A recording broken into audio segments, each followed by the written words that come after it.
والله الله ያልጻፈልንን ሪዝቅ አንመገበም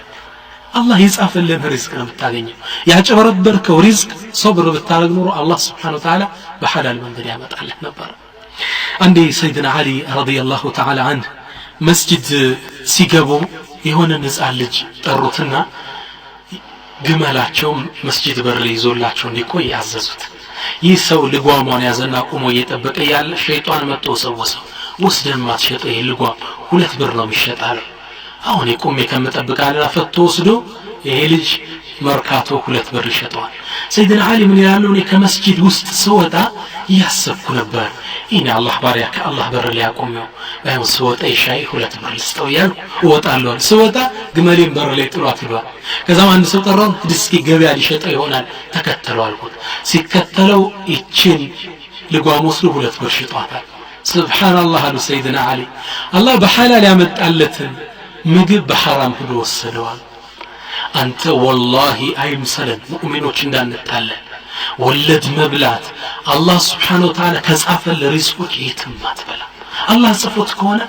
ይመጣልሃል ስለዚህ በሐራም ሄደ ያገኘው ብር ብትሶብር ኖሮ በሐላል ይመጣልህ ነበር ምኑ ነው የሚተርፈ የውመል ቂያማ ቅጣት ዱንያ ላይ ከዱዓ መታገድ አላህ ይቀበልህም ስትጮህ ብትል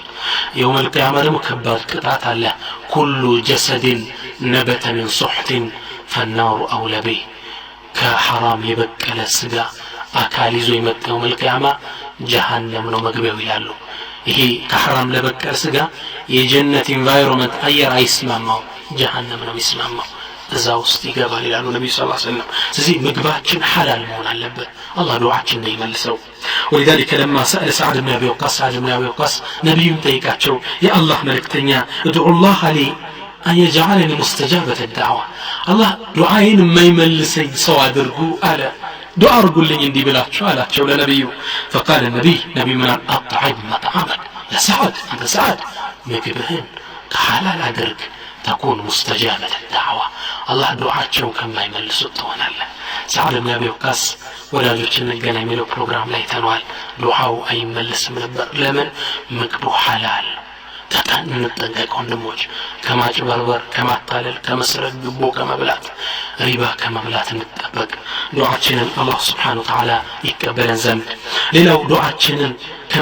አላህ እንዲቀበለን ከሚያደርጉስ አልኢዕቲዳኡ ፊ ዱዓ በዱዓ ላይ ደንበር ማለፍ በዱዓ ላይ ከአላህ ጋር ሌላን አካል ማሻረክ ማጋራት